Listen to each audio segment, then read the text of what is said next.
Bonjour à toutes et à tous, bienvenue chez OFIAM pour notre présentation des perspectives 2022 et l'allocation stratégique qui en découle.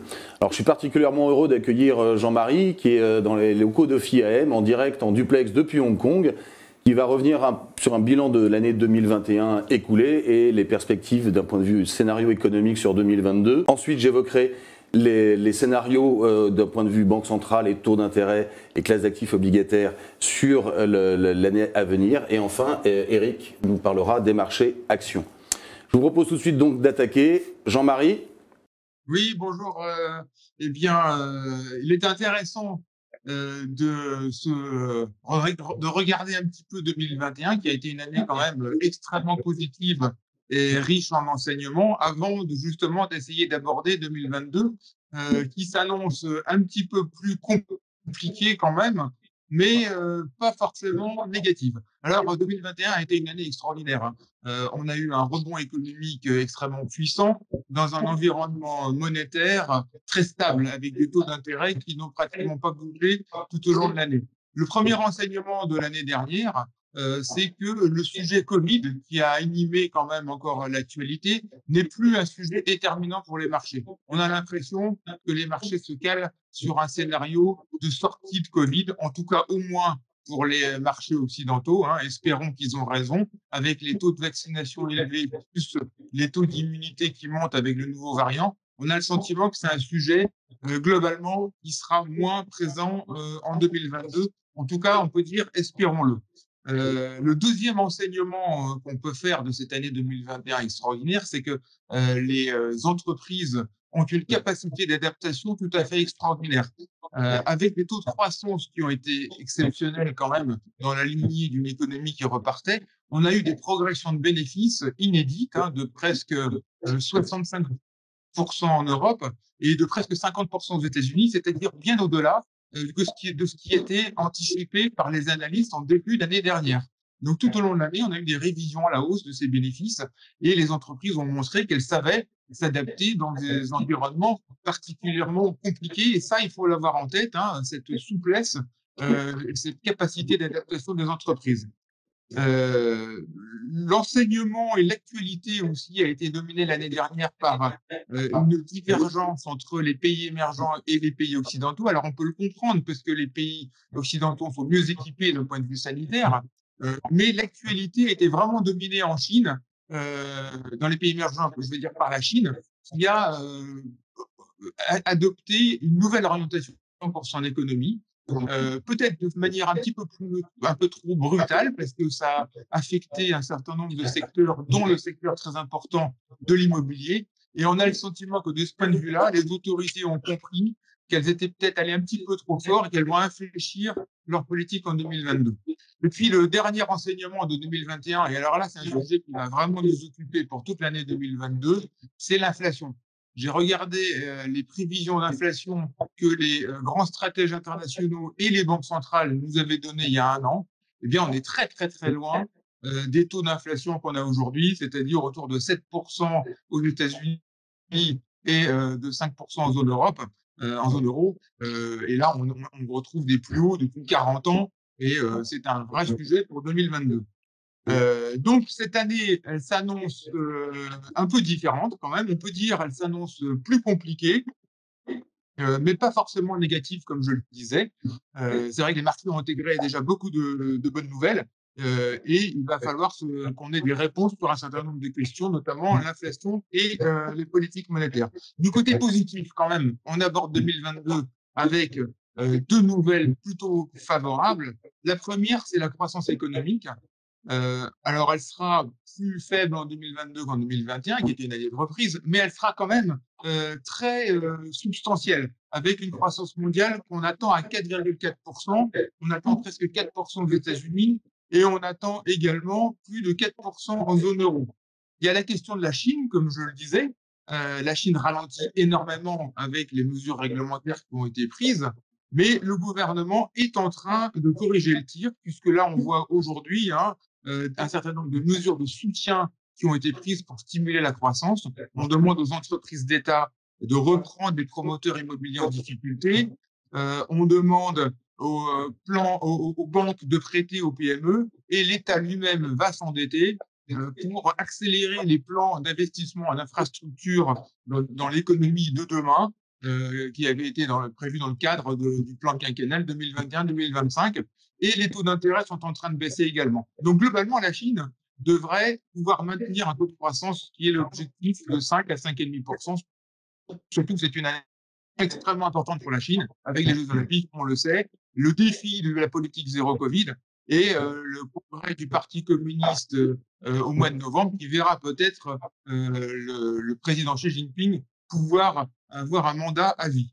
Donc voilà le contexte global, positif sur la croissance, plutôt positif aussi pour ce qui concerne les résultats des entreprises.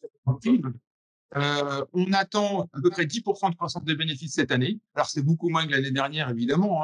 Il y a forcément des effets de base. Il y a quelques questionnements sur le fait de savoir si les entreprises vont pouvoir maintenir leurs marges, parce qu'il y a de l'inflation aussi dans les coûts matières et puis dans les coûts salariaux. Mais globalement, cette prévision de 10%, grosso modo, de part et d'autre de l'Atlantique sur les bénéfices attendus paraît assez fiable. Donc ça, c'est pour le côté positif. Alors, il y a deux facteurs un peu plus incertains. Alors, il y a l'inflation, grand sujet, transitoire ou pas. Le scénario consensuel aujourd'hui, c'est de penser qu'elle est transitoire, liée à des effets de base et des goulets d'étranglement qui vont progressivement se résorber.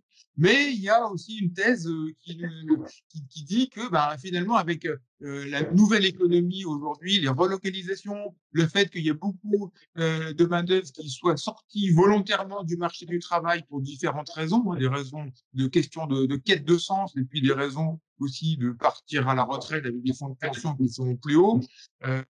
Il peut y avoir aussi des tensions sur les prix dans le cadre de la transition énergétique. Donc, bref, il y a un scénario qui n'est pas forcément clair sur l'inflation. Ça nous animera, ça fera de la volatilité pour les marchés. Et surtout, ce sera très important pour essayer de comprendre quel sera le rythme de remontée des taux monétaires aux États-Unis et surtout vers quel niveau vont s'ancrer les taux d'intérêt à long terme. Et c'est essentiel pour la valorisation de tous les actifs. Donc, en bref, on s'attend à une année plus volatile, moins linéaire que l'année dernière, mais il faut être prêt à investir dans les creux de marché parce qu'il y a de la croissance et les entreprises vont faire des bénéfices et elles sont agiles comme on l'a vu. Et on peut dire aussi peut-être qu'on aura une année enfin de stock picking qui favorisera la gestion active au détriment de la gestion passive. En tout cas, c'est notre conviction. Donc voilà en résumé le tableau qu'on pouvait faire en ce début d'année. Merci beaucoup Jean-Marie sur ce retour sur 2021 et sur cette présentation 2022. C'est vrai que les marchés ont toujours été très très influencés par le cycle des banques centrales. Et les banques centrales, après avoir été très présentes et après avoir accompagné le mouvement lors de la crise sanitaire, aujourd'hui constatent et actent le fait qu'on va normaliser graduellement l'environnement monétaire puisque la reprise économique est là. Comme on l'a dit, le sanitaire semble derrière nous et que l'inflation pointe le bout de son nez. Alors maintenant, l'action des banques centrales, c'est aussi beaucoup de la communication, puisqu'on sait que la plupart des anticipations sont dans les courbes avant même que la Banque centrale ait commencé à avoir aucune action concrète. C'est ce qu'on a observé sur les précédents cycles. Aujourd'hui, ce qui est assez intéressant, c'est qu'on est passé d'un état, il y a quelques mois, en particulier aux États-Unis, qui sont en avance de phase sur l'Europe, avec des inquiétudes sur est-ce que la Banque centrale va continuer d'acheter des titres, est-ce que la Banque centrale va remonter ses taux, est-ce que la Banque centrale va toucher à son bilan. On est quelques mois plus tard, et c'est assez impressionnant, c'est que Jérôme Powell a réussi à ralentir ses achats de titres, le fameux quantitative easing, a réussi à faire anticiper au marché un certain nombre de hausses de taux dans la courbe, a réussi à nous dire que finalement l'inflation ne serait peut-être pas si transitoire que ça, et très récemment nous a même parlé de réduire la taille de son bilan. Et tout ceci s'est fait, je dirais, dans un calme assez organisé, puisqu'on a eu une remontée d'un peu plus de 100 points de taux sur le 10 ans américain, sur toute la séquence que j'évoque, et des marchés actions qui, jusqu'à présent, n'ont pas été tellement heurtés, puisqu'on continue de tutoyer les plus hauts. Alors, Eric y reviendra, on parle bien des indices globaux, mais à l'intérieur de la composition de ces indices, il y a eu des modifications. Maintenant, que penser ? Aujourd'hui, la Réserve fédérale américaine a graduellement accélérer, je dirais, la cadence de remontée de taux, mais pas tellement son niveau absolu. C'est-à-dire qu'on a toujours eu à peu près 7 hausses de taux d'anticipées dans la courbe, mais qui étaient très étalées. Là, globalement, il y a 4 hausses de taux d'anticipées dès 2022, 3 sur 2023. Et ce qui est assez intéressant, c'est que le 10 ans américain est allé se poser sur le taux terminal que le marché attend, aux alentours d'un 3/4, 2, sur le marché américain, alors que dans le même temps, la Fed nous dit « je vais au moins monter mes taux jusqu'à 2,5 ».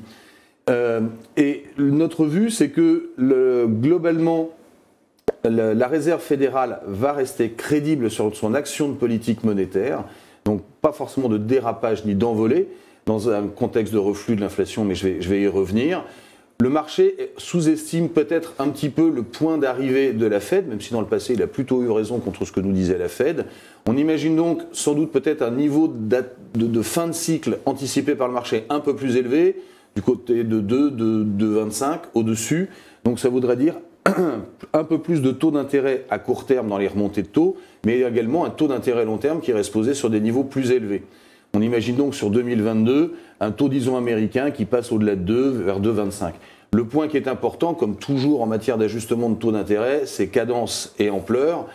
Si cela se fait progressivement sur fond de crédibilité de la Banque centrale et d'inflation qui semble maîtrisée, on ne devrait pas avoir d'impact trop brutaux. Si en revanche, à un moment, le marché anticipe que l'inflation n'est pas maîtrisée, que la Banque centrale est derrière la courbe, les ajustements seront brutaux et auront des impacts plus violents, a priori appelant les épisodes de volatilité que Jean-Marie évoquait. Donc une Banque centrale américaine qui va déployer, va ralentir ses achats de titres jusqu'à fin mars, sans doute mettre 4 hausses de taux assez court terme, voire même peut-être un premier pas assez significatif. Son but, c'est que au-delà de l'inflation instantanée, les anticipations d'inflation qui sont très auto-réalisantes ne dérapent pas. Aujourd'hui, on est du côté de 2,75, 2,80. Quand on parle aux consommateurs, ça s'est un peu relevé, mais il ne faudrait surtout pas que ces anticipations d'inflation qui vont préluder à la formation des prix dans les entreprises et dans les salaires ne dérapent, et la Fed y est très attentive. Maintenant, du côté de la zone euro, on part de plus loin, je dirais avec un peu de retard sur les États-Unis. La communication est peut-être moins fluide. Ceci dit, Christine Lagarde va quand même opérer un ralentissement de ses achats, alors par arrivée à maturité de ses programmes, tout en rassurant le marché sans trop l'inquiéter. Communication moins simple, mais on imagine globalement une banque centrale européenne ralentir ses cadences d'achat. On va passer en émission nette négative, positive sur l'année, plus de 300 milliards par rapport à l'année dernière.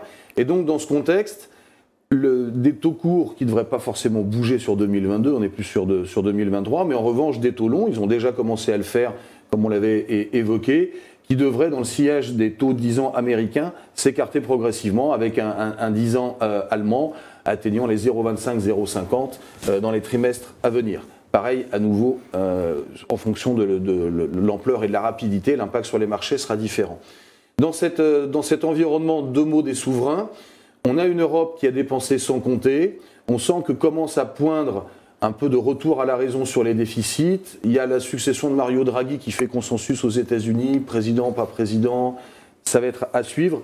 Globalement, pour nous, malgré le monceau de dette accumulé, on n'est pas encore sur un sujet 2022, mais surtout un sujet un peu plus tard, compte tenu de la nature de la coalition en Allemagne et de ce qu'on peut attendre aujourd'hui au vu des sondages en France. Maintenant, sur le front du crédit, des obligations, on l'avait dit tout au long de l'année 2021, un besoin de rendement et une amélioration qui a conduit l'ensemble des marchés de crédit sur des points assez serrés en termes de marge de crédit et de points hauts de prix.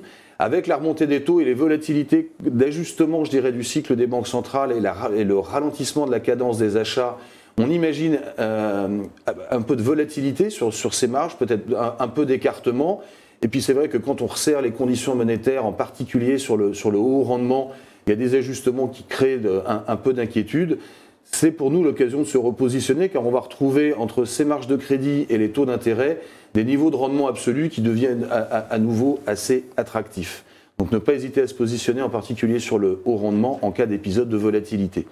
Enfin sur la dette émergente qui a pas mal souffert, alors Jean-Marie le disait, des conditions sanitaires qui ont été dures dans les marchés émergents, d'une inflation qui s'est invitée assez brutalement via les matières premières, notamment dans beaucoup de pays émergents, forçant les banques centrales à réagir agressivement sans forcément en avoir un besoin d'un point de vue macroéconomique, et plus un cycle de resserrement de la Fed anticipé qui est traditionnellement mauvais pour les banques centrales autour de la zone dollar.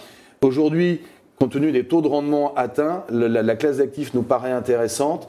Néanmoins, et ça va me permettre d'évoquer notre scénario de risque, il vaudrait mieux attendre sans doute que l'inflation au niveau mondial semble refluer. De notre point de vue, Jean-Marie l'a évoqué, on a beaucoup d'effets de base, ce qui nous amène aujourd'hui sur un 7% US, un 5% inflation zone euro. Indépendamment, je dirais, des tensions qui vont sans doute perdurer, cette inflation devrait refluer dans les prochains mois et trimestres. Et à partir du moment où l'inflation ne semble plus être en accélération sans contrôle, sans doute un point d'entrée sur cette dette émergente. C'est également un scénario de risque car même si l'inflation est attendue au reflux sur des points qui sont sans doute plus élevés que pré-Covid, mais qui reviennent quand même autour de 2, un peu en dessous en Europe, un peu au-dessus aux États-Unis, on a quand même le risque de cette rémanence de cette inflation avec une boucle périsalaire qui s'enchaîne, avec des marges des entreprises qui continuent de payer ces salaires, et donc un risque de banque centrale qui serait perçu derrière la courbe, et donc des réactions des taux d'intérêt et des marchés actions qui pourraient être assez violentes. C'est clairement ce qu'il va falloir surveiller en ce début d'année 2022. Alors maintenant, quelle va être la réaction des marchés actions, et Eric, qu'est-ce qu'ils vont faire ces marchés actions? Merci Eric, bonne année à toutes et à tous. Et alors les actions, stop ou encore? Stop ou encore, il faut saluer la performance effectivement de 2021, où on a quasiment tous les marchés actions au plus haut historique, même si le Nasdaq a consolidé depuis le début de l'année. On a un CAC 40 qui a atteint les 7000. Et là, je voudrais revenir là-dessus parce que c'est très symbolique. 7000, c'était le niveau qu'on avait en l'an 2000. Mais je me suis amusé à reconstituer le CAC 40 comme s'il avait été constitué par les composants d'aujourd'hui en 2000. Et le CAC 40, s'il avait été constitué par les composants d'aujourd'hui, serait à 25 000 aujourd'hui. Donc on voit un peu la progression qu'il y a eu même depuis 20 ans. Donc des marchés exceptionnels. Stop ou encore, vous l'avez entendu à travers les propos de Jean-Marie et Eric, ils ont prononcé plus de 10 fois le mot inflation. Donc on voit bien que ça va être le thème principal pour les marchés actions. Mais un peu de fondamental et un peu de pédagogie. Les marchés actions, finalement, en théorie, ils s'évaluent par rapport à quoi? Par rapport aux bénéfices futurs des sociétés et par rapport au niveau des taux d'intérêt. Voilà, c'est les deux fondamentaux. Alors après, il y a la psychologie qui fait que ça engendre de la volatilité, mais c'est les taux d'intérêt et les bénéfices qui vont normalement entraîner une évaluation d'une société. Alors les bénéfices, ils sont complètement corrélés à la croissance mondiale. Il y a d'ailleurs des courbes qui montrent que tant que la croissance mondiale est supérieure à 2,5%, il y a une progression des bénéfices d'une année sur l'autre, tant en Europe qu'aux États-Unis. Le 2,5%, a priori, on va l'avoir cette année. On parlait, Jean-Marie évoquait le niveau de 4,5%. Ça sera peut-être un peu en dessous, mais sauf résurgence de la pandémie, on ne voit pas pourquoi la croissance serait inférieure à 4 en tout cas. Donc on va se balader entre 4 et 4,5. À ce niveau-là, on aura une croissance des bénéfices. Sur les taux d'intérêt, Eric vient d'en parler, on a des anticipations donc, de remontée de taux d'intérêt, mais pas de krach obligataire, puisqu'on parle de taux d'intérêt à 10 ans aux États-Unis autour de 2%. En Europe, alors le Bund a dépassé le niveau de 0, mais on ne le voit pas aller beaucoup plus loin que 0,5, enfin dans le pire des cas. En tout cas, c'est le scénario central. Et à ce niveau-là, comme je viens de vous le dire, on évalue les actions par rapport au taux d'intérêt. Et donc avec des taux d'intérêt qui sont quasiment à 0 en Europe, et on va dire à peine à 2% aux États-Unis, ça peut justifier les multiples de capitalisation qu'on a, qui certes ne sont pas du tout donnés sur un plan historique.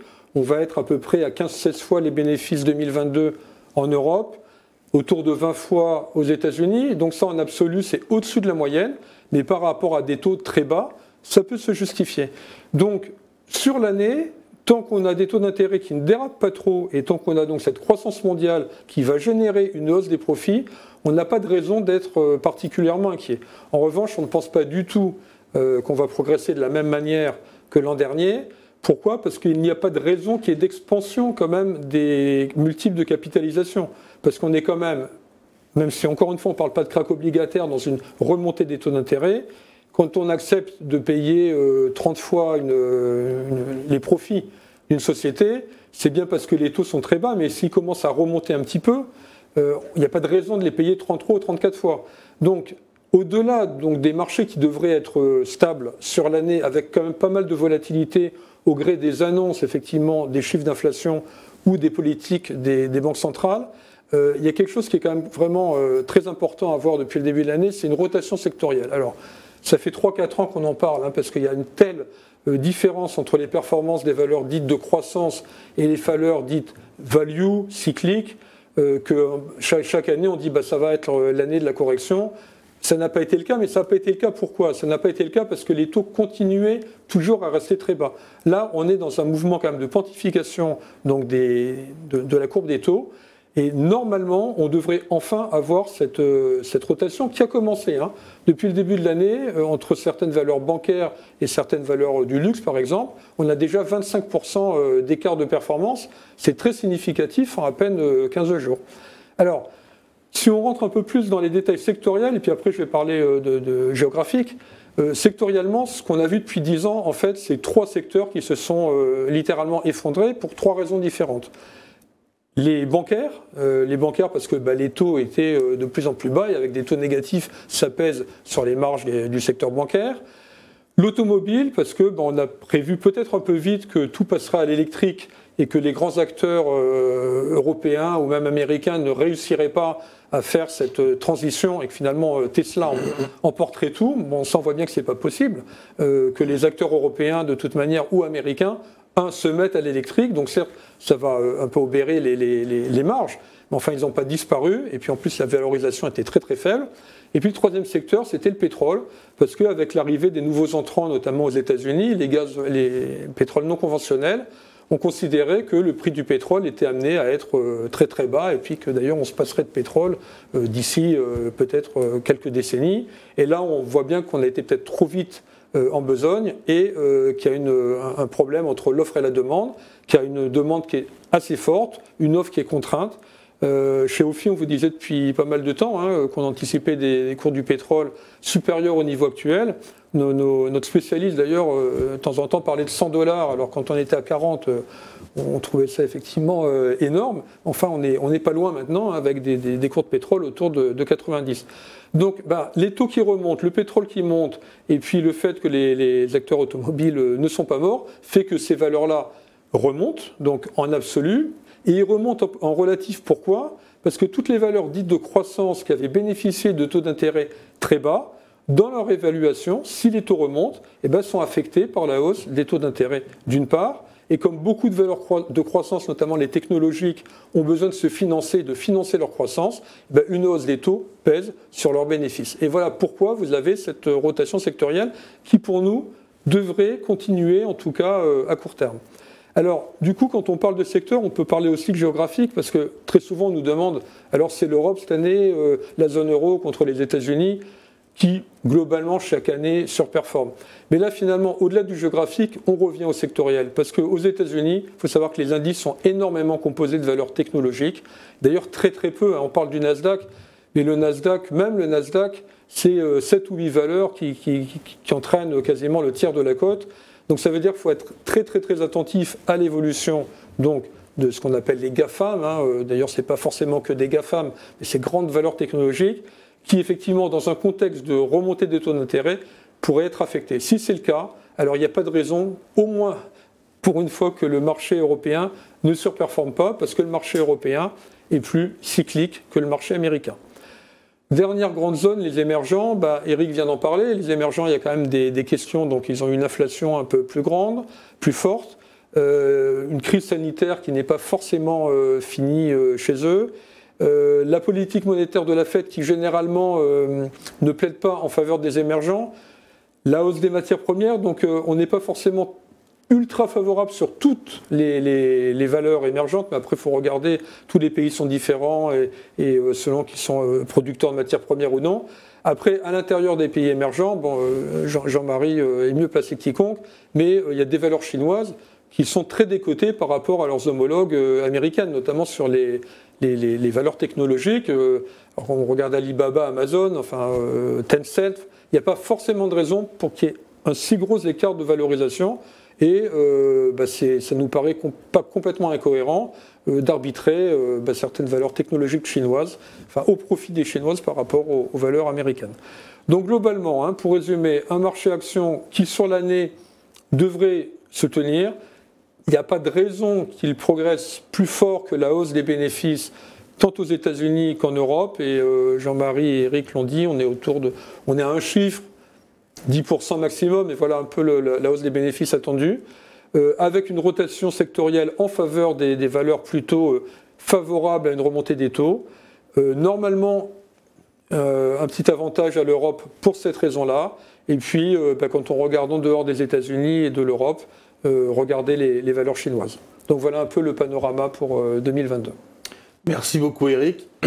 Merci pour votre attention. Donc vous l'aurez noté, une année plus complexe, plus volatile, avec une inflation qu'il faudra surveiller, mais néanmoins plutôt une progression des actifs risqués sur fond de remontée contrôler des taux d'intérêt, mais néanmoins un positionnement qui faudra sans doute être nettement plus mobile.